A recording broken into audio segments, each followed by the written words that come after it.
मैंने अपनी ज़िंदगी में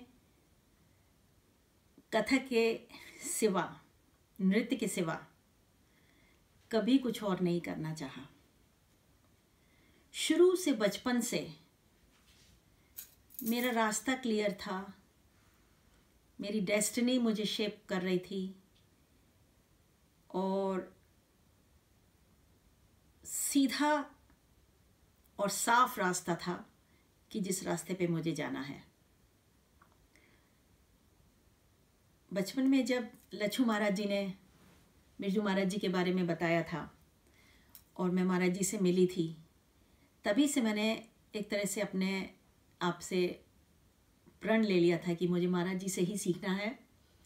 और ग्रेजुएशन के बाद फिर मैंने महाराज जी से जाके सीखा। जैसे जैसे सोचा वैसे वैसे रास्ता निकलता गया। कथक को ही चुना और कथक को ही थामा, कथक को ही प्यार किया और कथक के ही साथ ज़िंदगी का सफ़र तय किया, कर रही हूँ। और सबके प्यार और आशीर्वाद से आगे भी करती रहूँगी। तो मुझे कभी भी रिग्रेट नहीं हुआ कि मैंने क्यों इस फील्ड को चुना, जबकि इस फील्ड में काफ़ी स्ट्रगल था, कई चुनौतियाँ थीं और कई बार इस तरह से भी होता था कि जब जैसे ट्रेन में ट्रैवल करना पड़ रहा है और भीड़ भाड़ है, धक्के मुक्की है, जैसे कहते हैं ना हिंदी में कि पापड़ बेलने पड़ रहे हैं। हमारा रिजर्वेशन है लेकिन हमें सीट नहीं मिल पा रही है। रात रात भर खड़े होके जा रहे हैं, कहीं बस से जा रहे हैं, कहीं टैक्सी कर रहे हैं, कहीं ट्रेन से जा रहे हैं। बहुत मेहनत की, बहुत मेहनत की। और उस सब में विज़न जो मेरा क्लियर था उसको साफ और बनाने में मेरी माँ का बहुत बड़ा उसमें हाथ था, क्योंकि she has been the greatest inspiration in my life. और वो सिर्फ यही कहती थी कि सफलता कुछ ऐसे दिखती नहीं है, सफलता इज़ एब्स्ट्रैक्ट। सफलता किसी शेप में हमें नहीं दिखती है, या ऐसा नहीं है कि आज सफल हैं कल उसके आगे का चैलेंज है तो वहाँ पे भी सफलता चाहिए। एक किसी मुकाम पे सफलता आके ख़त्म नहीं हो जाती, नॉन स्टॉप है, ऑन गोइंग है। तो मेरी माँ हमेशा कहती थी कि अगर तुम कभी कुछ अचीव नहीं कर पा रही हो, इसका मतलब ये कि तुम्हारी मेहनत में कमी है।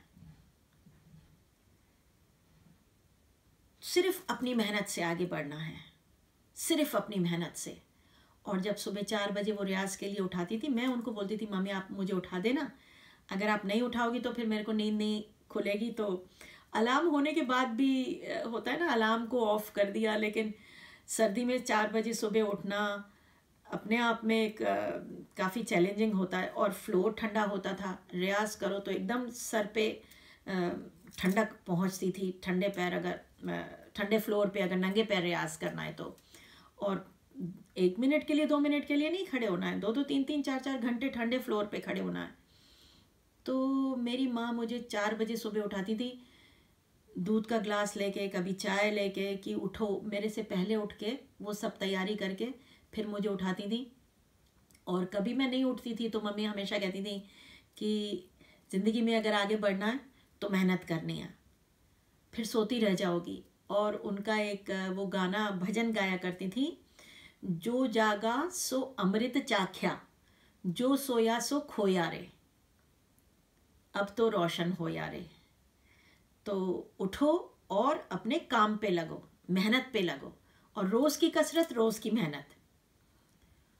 और महाराज जी जैसे गुरु से शिक्षा लेने के बाद उन सब चीज़ों को उसी फॉर्म में प्रिजर्व करना, तराशना और जस्टिस करना उन चीज़ों के साथ, क्योंकि अब मेरे नाम के साथ मेरे गुरु का नाम जुड़ा है। तो इतने महान गुरु से शिक्षा लेने के बाद उनकी महानता को कायम रखना अपने कथक के द्वारा, क्योंकि उनका नाम भी इसमें जुड़ा हुआ है, तो उन चीज़ों के साथ जस्टिस करने के लिए बहुत मेहनत की, और मेहनत ही एक मंत्र था।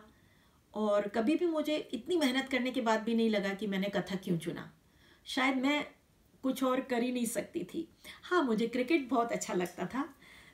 ऐसे मैंने पेंटिंग भी सीखी, गायन सीखा।